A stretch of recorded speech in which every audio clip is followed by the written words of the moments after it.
So, when you picture Shanghai, what comes to mind? For most of us, it's that incredible futuristic skyline, right? A forest of skyscrapers. But here's the thing.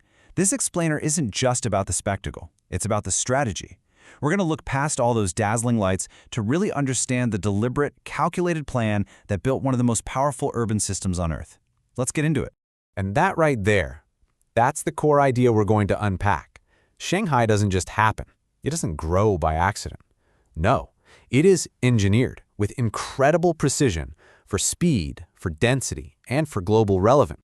Okay, so here's how we're going to break it down. First, we'll dig into what it really means to be engineered for scale. Then, we'll look at the state-driven blueprint that made it all possible. We'll explore the insane speed of its construction, analyze the trade-offs that come with such a controlled environment, and finally, see how the city is already recalibrating for its next chapter. All right, first up, most cities kind of happen, right?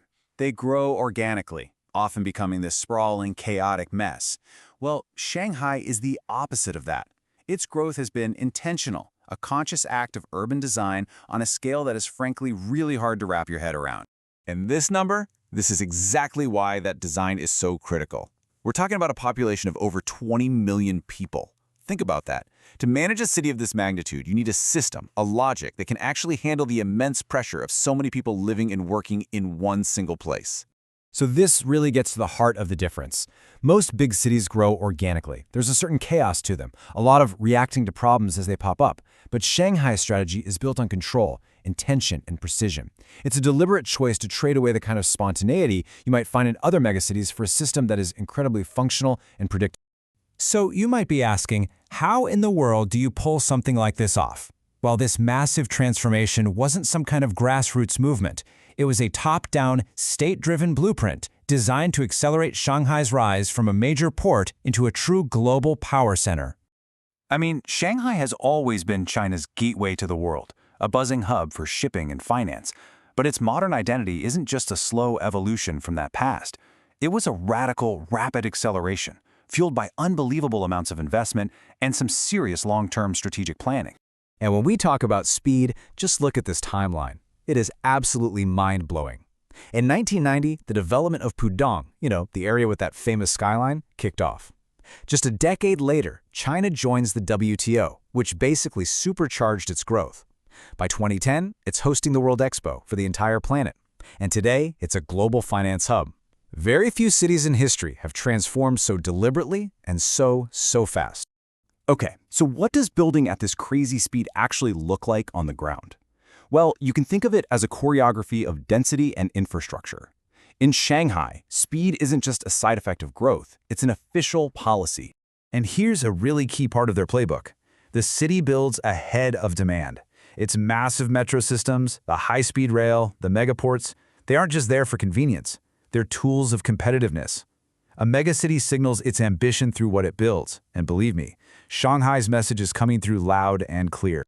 And there's a surprisingly simple logic to how they manage all those people. It's almost like a formula, a three-step process. First, you build the transit, the metro lines that act as the city's arteries. Then, you zone the land all around those lines for high-density living. And finally, you build up. You build vertically, creating these huge residential towers that can house millions. It's structured, it's efficient, and it's totally repeatable.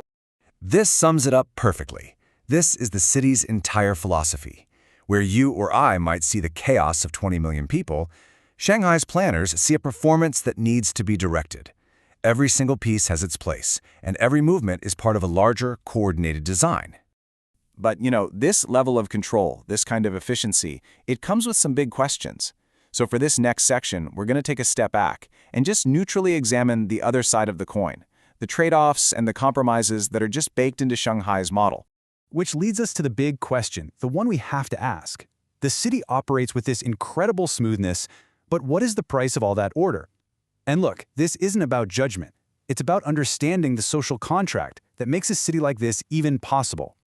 So when you boil it down, the trade-off is pretty clear. On one hand, the promise of control gives you safety and predictability. Life is smooth, the systems are reliable, but the compromise? Well, it's constrained freedom and constant oversight. For example, a resident's daily life is managed with this hyper-local precision, from really strict, timed garbage disposal rules watched over by volunteers to community-level grid management that keeps track of what's happening in the neighborhood. So it's not just about big picture stuff, it's a lack of spontaneity in the small things too. In Shanghai, stability is the #1 priority, and the city explicitly trades the freedom of chaos for the certainty of operation. So where does a city like Shanghai go from here? I mean, a city like this never stands still. The blueprint that powered its incredible rise is already being updated, because it's now facing a whole new set of challenges, both at home and from around the world. And these are not small challenges.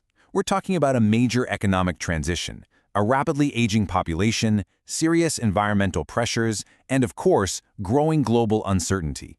You see, even the most perfectly planned city has to adapt to forces that are way beyond its control. But here's the thing about Shanghai. It doesn't really do slowing down. It's just not in its DNA. Instead, it recalibrates its strategy. The focus is now shifting away from pure speed and more towards sustainability, from just sheer growth to long-term resilience. This is the next phase in the engineering of a megacity. So we end with this. Shanghai offers a really compelling, if complicated, model for how to build a city. It's planned, it's scaled, and it's intensely controlled. It shows us what's possible when a city grows with absolute intention, but it also shows us what it costs to maintain that kind of momentum. The question for all of us is, as more and more of the world moves into giant cities, is this the blueprint for the future?